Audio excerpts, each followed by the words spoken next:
Greetings! Coming up on the McVews, it's the economy, Stoopids. We'll speak to the managers of the three Westminster parties in Scotland.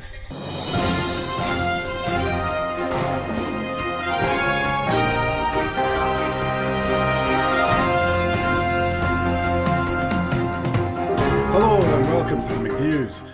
The Scottish economy is allegedly heading for recession, and if you believe a word printed by any of these newspapers, it's all the fault of the SNP. To discuss what can be done, we'll first go to our Holyrood studio to speak to Scottish Labour leader Kezia Dugdale. It's Labour. Pardon? It's Scottish Labour. Don't be daft, there's no such party registered with the Electoral Commission.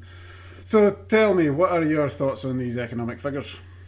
Well, it's yet another example of how the SNP are failing the people of Scotland with their divisive and dangerous infatuation with independence, which is harming our children and their children and making Scotland not a very nice place to live. And independence is all they live for, and they have no desire to make Scotland any better.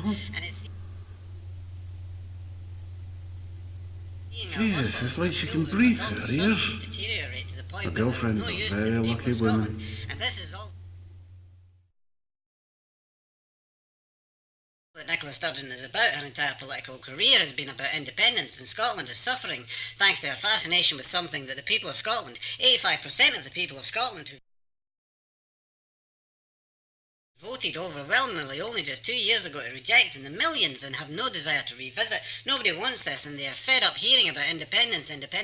Look, just be quiet for a minute. Okay, what powers does the Scottish Government have? I mean, what exactly would you do to grow Scotland's economy if you were in charge? Well, she appears to be busy. Let's instead speak to Liberal Democrat Willie Rennie, who's on the campaign trail in Edinburgh South. Willie, what the fuck?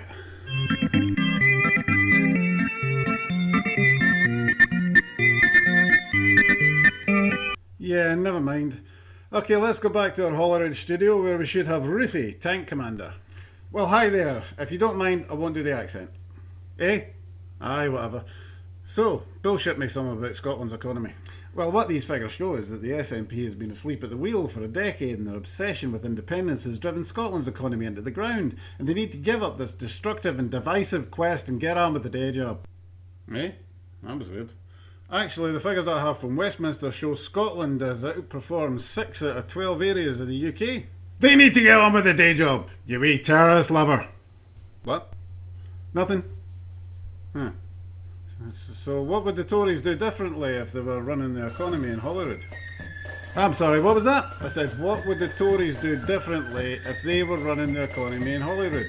I can't hear you. There appears to be a march gone past. Our studio's underground. Are you playing that on your phone? No. Somebody take that off her. You want the terrorists to win. We will always stand up to the SNP terrorists. We are the strong opposition. We are the people. No surrender. No surrender! Okay then. Ah, space cadet. The SNP's high tax agenda is strangling Scotland's growth. The SNP's pursuit of separation is causing economic uncertainty.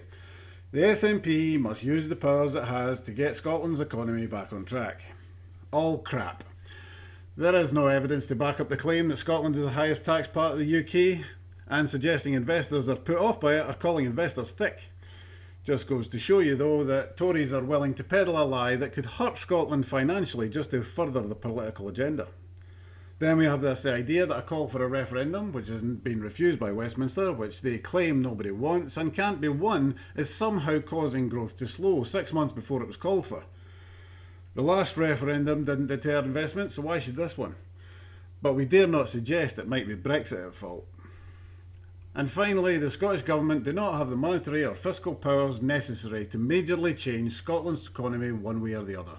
Slight tweaks is all they're capable of, which is why the other lot can't offer a clue as to what can be done differently.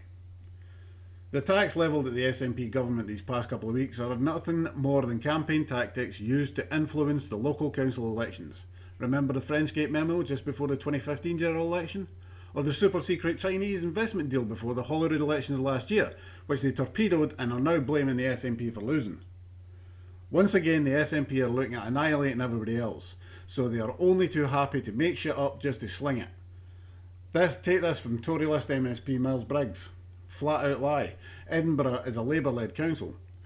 Or Labour with their more subtle lies, suggesting to pensioners that the SNP are going to take away their bus passes. Just pump out the lies and grab every vote they can. These elections will be the first where 16 and 17-year-olds can vote in Scotland, so long as you register before the 17th of April. A lot of folks don't find local council elections that important, just need to look at the voter turnout to see that. But decisions are made by those who show up. There's more corruption and theft of public money goes on in local councils than in any other area of government, and we have to exercise our own control over them. So get registered and get your vote, because if you don't control your government from the bottom up, you will be ruled over from the top down. Now let's go back out to Willie Rennie for the weather. What's the weather like, Willie? Whee!